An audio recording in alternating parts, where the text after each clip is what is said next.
Hello everybody, back again, start of day 2. I hopefully will have quite a while to work on the bike this morning. I should have about 3-4 hours to be able to put into this, so hopefully I can get quite a bit of progress done today. First things first, I got these 4 head bolts and then 2 more down here on both sides. Got to take those out to, let me lighten this up a little bit. There we go. So I've got these 4 head bolts, one here and one right there, to pull the head off and do that. Obviously front and rear cylinders. Get those heads pulled, take a look at the cylinders. See if there's any type of damage to the cylinders. Since I'm going to be rebuilding the top end, I'm going to be putting new pistons on, I'm kind of thinking I should either bore it out or put some high compression pistons in there and then get the heads ported and polished and everything. And so trying to decide what I'm doing with that, if I want to bore it out or go back to stock or do high compression. If anybody has any input on that one way or the other, or any experience, by all means leave it in the comments section. So that's the first thing I'm going to be doing today. Second thing is I'm going to be draining the oil out of the bottom of the crankcase, which there's I don't know if I'll be able to get you underneath there to see it. There we go. There's a oil drain. And then there's also a for the crankcase, and then there's also a drain for the where is it? For the oil tank. Because those of you that know about Roadstars know that these are what's called a dry sump oiling system. So it actually has an oil tank in addition to the oil in the bottom of the crankcase, which a lot of the oil stays in the tank. It doesn't stay a whole lot in the bottom of the crankcase. So get the oil drained, get the heads off. Gonna start tearing into this. Gonna pull off these oil lines, the feed line and the return line. Take all this stuff off. Take the transmissions right behind here. Hopefully get a good portion of this done. I've got a gentleman coming to help me tomorrow to pull the motor out. He doesn't have a whole lot of time to spend here, so I'm hoping that today I can get the motor 100% ready to go to be pulled tomorrow, to where he can just show up. We pull the bolts out of the engine mounts and go. So went today, picked up some stuff from O'Reilly's, a right size socket that I need to be able to pull those head bolts. I had an 18 millimeter socket and they're 19 millimeter sockets, so I had to go pick up a 19. But that's where I'm at, and that's where I'm going to get started. Alright guys, so I've got these bolts nice and loose. They're going to go from there. Just lay them out right here real quick. Always want to lay them out in the order that they're out of the bike from. So this one there, and then that one right there. And again, these little guys. One thing that I definitely should mention, if anybody is ever going to be watching this, there, okay. Whew. That's always scary. If anybody's going to be watching this and planning on doing any type of major work like this to their Roadstar, I do want to point out that it is absolutely imperative that when you are loosening these bolts, or putting them back in for that matter, that it is incredibly vital that you loosen each of them just a little bit at a time. So break this one loose and just break it loose, and go through and break all of them just barely to where they're loose. And then go back and just turn it about a half turn each and go like that until you don't feel any more resistance on any of them, because you want to make sure that this gets decompressed evenly, and that it doesn't torque in any one way or direction or another. That's how you break stuff. And especially when you go to put it back together, you want to make sure and do that too. You just kind of finger snug them down, and then you turn it half turn, half turn, half turn, and go down until you apply the torque. All that stuff is in the manual as well. So, which I do have, and I will be following to a T as I reassemble it. I read the manual and went over the manual for taking it apart, and it just basically says take it apart. It's so anyways, just wanted to give that little tidbit. Let's go ahead and see if I can't do this one-handed, or I can pull the, hang on 1 second. Okay, sorry about that. Let's see if I can, she's wiggling. Let me set this down real quick, and I gotta use both hands for this. Alright, so here we have it. As soon as I was able to get both hands on it, it just popped right off. I am hoping to get something like a tripod or something I can put this on, so that way I'm not trying to work on it one-handed and record one-handed. Yeah, popped right off as soon as I got both hands on it. And now, boom. Oh yeah. Yeah, that's in need of a rebuild.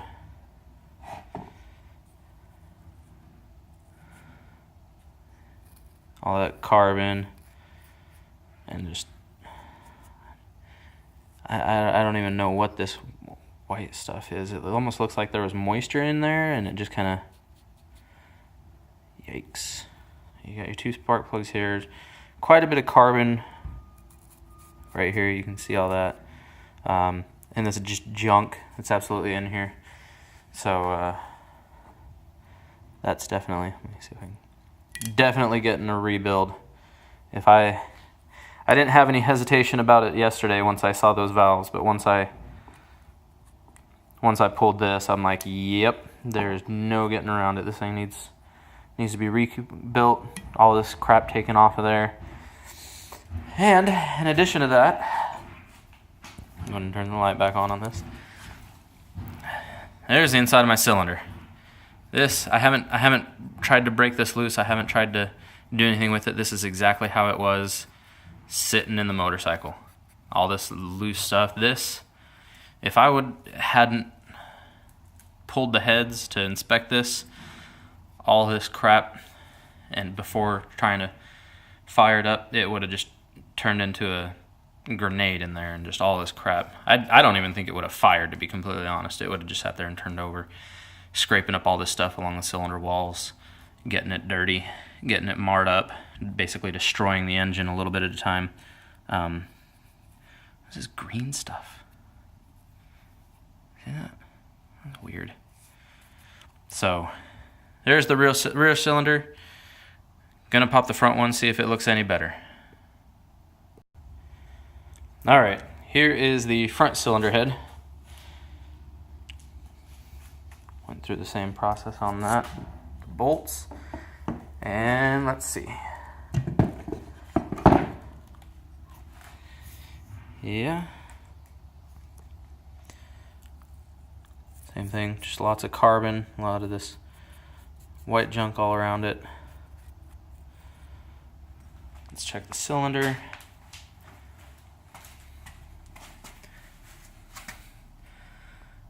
Well, it doesn't have all the weird discoloration as the rear cylinder does with the red and the green and the white and everything.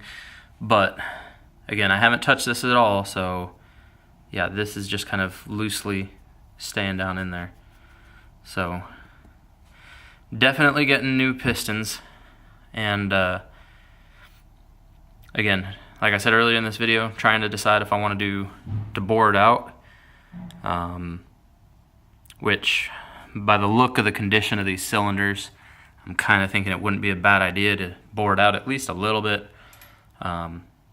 This is a 1600 bike, as I said in the last video, and saw online where there's a kit where I can take it up to 1800, and I just think that's, I haven't decided if that's awesome or if that's crazy, but either way, I don't know if I would go that big or just kind of like one over or something like that. So I'm gonna have to go inside and grab the vacuum cleaner. My wife doesn't know I'm gonna use it for this, but I'm gonna have to grab the vacuum cleaner and kind of vacuum up all this crap that's on top of the pistons, because you don't want that getting down. You don't want that getting down in your lower end, because you do that, you're splitting the cases for sure to make sure you get it all out, and that's a nightmare. So there's the update for now. Let me keep working. Okay, so real quick, the engine itself is seized up. So I had to, what I did is I drained oil out of the crankcase and then poured it on top of the pistons, which I was kind of expecting it to be seized, going through a house fire. Motorcycles are not meant to be lit on fire. So with all the gunk and everything that's in there, I've seen, you can't really tell in that light, I've seen engines with less crappy cylinders that have been seized up. So as soon as I saw that stuff, I was like, yeah, it's probably seized. So that means these cylinders are probably not coming off today. Hopefully they'll be ready to come off tomorrow morning first thing. I'd like to have them off for whenever the guy gets here tomorrow to help me pull the engine, just again to help with the weight and being able to maneuver it. But so I get oil sitting on top of the pistons, hopefully loosen them up and break them free. So there's that update. Alright guys, here we have my oil drain and return tubes, or feed and return, sorry. And just kind of show you some more of the soot that's on this thing. Alright everybody, here's where I'm at. As you mentioned before, I got my feed and return lines taken off. They ran down right down to here. You can see right there where they're taken off. Next, pulled off the cover right here. Normally I don't store this kind of stuff on concrete, directly on the concrete, because the possibility of scratches and dings and stuff like that, but the heads are getting rebuilt and these are getting refinished, so it'll work. Pulled off the cover, and then you got my oil pump sitting right on top. Let me see if I can. So this is basically what you're looking at when you pull off that cover. And that oil pump sits right here. So just pulled off the oil pump. Bolts around here. Again, Allen head. Yamaha loves using Allen head. And then underneath here, right where that's at, you've got this screen, oil screen that sits right back up in there. You do not want to lose this, and you do not want to forget about it. Yeah. And then here is your drive chain that connects the motor to the transmission. So next to come off is going to have to be the top of the box right here, and then kind of pull this off. And I got to get this nut off and pull this whole chain assembly off, so that way I can get the back end and the transmission off of the motorcycle, and then that'll free up from right here forward, leaving just the engine. So we'll go from there. Alright everybody, so this thing has been giving me so much problems. The nut right there, boop. I have no idea why it's not coming off. It's either tightened way too much, or it's Loctited on there, or something. But it has been, at this point, the only thing I can really think of, suggestion by my wife, she was here a little bit ago, trying to help me with it, and we just couldn't get it.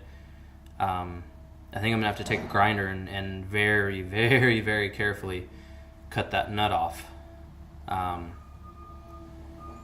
hopefully without damaging this shaft or this pulley or anything else around it, and try to keep it from lighting on fire with all the oil that's hanging out around here. I mean, I'll do the best I can to cover it up with rags and such, but I mean, let me give you an idea as to how, first of all, I was putting so much pressure on this guy, that I actually was able to break the motor free. So it is no longer stuck and froze up. I was able to break that free. But let me find this. There it is right there. Let's see if I can, if you notice this right tang right here, this is a breaker bar, brand new, just bought it from O'Reilly's, about what, like a 11 inch, 12 inch, something like that, breaker bar. If you look at that tang right there, you can see that I actually bent that tang right there.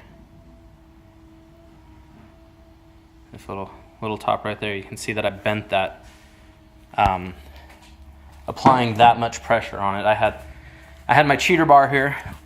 It's probably a good 2-foot cheater bar. Had that on there trying to get that to break loose, and that's actually when I bent my breaker bar. So I think I'm gonna have to take a grinder and just cut it off with the grinder. Wish me luck. Hallelujah, I got it broken loose. I was gonna go get my grinder and get started on it, and then I was like, you know what? Let me try one last thing. So I got a 1/2 inch breaker bar and put my cheater bar on it and started torquing it down, and sure enough, there it is. I bent that as well. You can see right there the little gap right in there. I bent it too, brand new as well. Brand spanking new, and I bent it. That's how much pressure I was putting on that thing, and it finally broke free. I am so happy, because now I, first of all, don't have to destroy this nut, which I imagine is kind of expensive. I don't have a parts catalog in front of me right now. But more importantly, I don't risk damaging the rest of the motorcycle. So, hallelujah, let's get to work. All right, everybody, it is the end of day 2. I got done almost everything that I was wanting to do.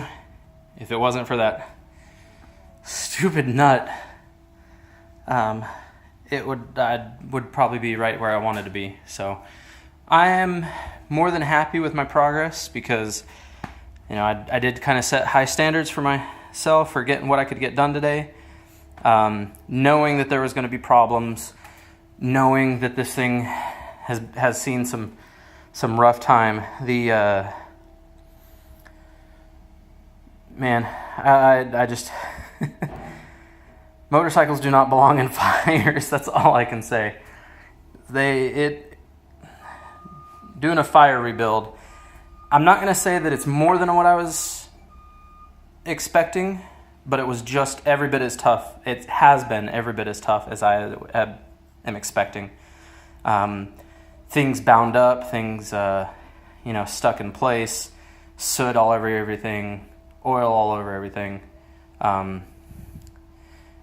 It's been fun. I am enjoying this. This is a lot of fun. But there are moments where I'm just like, what did I get myself into? And then I just remind myself, I know exactly what I got myself into, and I did so willingly. So first thing you notice is that I got the oil pan, or oil bag, if you're a Harley guy, I guess, removed. I was able to get those pulleys off. Those came right off once the nut was actually off. Had a few bolts on the other side. That's basically, here it is here. So here's the oil bag, And then this is the shroud for the pulley on the other side. Turn this around like this. Basically this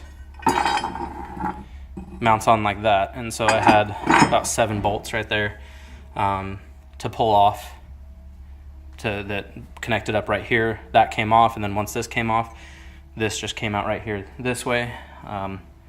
Before I forget, I need to get those bolts back into there. My proper bolts. I hate having just random bolts laying around, so I pick them up and put them in their designated home.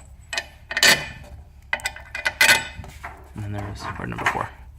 There's number 4, just like that. So bolt, bolt, bolt, bolt. Best way to keep track of bolts and where they go. All right, second thing, as I mentioned earlier, that I was able to break the engine loose when I was messing with that nut. So was able to pull the jugs off of there. That gave me some fight, but that's normal. And then with the corrosion and everything that is going on top of these cylinders, or on top of these pistons and inside those cylinders, I'm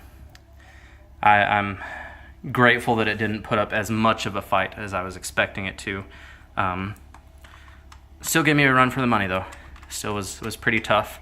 Was very concerned about breaking a fin on the cylinder, because that's one part that is definitely expensive. Speaking about the removal of those cylinders, talk for a second. This little guy right here, this dowel pin right here, while I was getting off the jugs, this little guy decides he wants to pop off and drop down inside. Went right down in here, boop, down into my crankcase. My first thought was a whole lot of bad thoughts. Let's put it that way. And then I remembered, I've got this handy dandy little magnet. And holy moly, did it ever save my butt on this one. It really came through, because I was able to see just enough of the dowel pin down there in the case to know where it was at. Was able to reach down there and grab it. No harm, no foul. It's been great. While I'm on the subject of tools, if you guys will remember from my first video, the broken Allen wrench, as you can see, it's been getting twisted a lot more. It's getting in pretty bad shape. My first response is, geez Louise, Snap-on, couldn't you make anything a little bit better? And then my second thought is, you know what, anything cheaper and this thing would have snapped in several different places by now. So kudos to Snap-on. I'll still need to get this replaced though. So yeah, that's where I'm at. End of day 2. End of day 2. The only thing I didn't get done today is I wasn't able to get the motor mounts loosened up and ready to go for the guy coming tomorrow. So I will just have to get started a little earlier, come out here before he gets here, and just loosen up. That's basically all I have left to do before it's ready to be pulled, is just go through and loosen up all the engine mounts. So that way, like I said, as soon as he gets here, can literally just pull the bolts out of the mounts and just take it on out. Once that's done, I'm going to take it over and put it over on my desk where I've got my jugs. That's my daughter's bike. I got my jugs over here. Front cylinder, pretty good. Rear cylinder, it's got some pretty heavy corrosion or something like that going on, so those will definitely be getting bored out at least a little bit. Don't know how much yet, but so that's where my engine's gonna go, is just right up there on that desk, and it's gonna sit there for a while. Well, my next project, what I'm hoping to get done tomorrow is get the motor out with the guy when he gets here, and then take off the suspension front and rear, and just have the frame by itself basically ready for sandblasting and powder coating. So we'll see if I get there tomorrow. Fingers crossed. Should be pretty good. We'll see you then.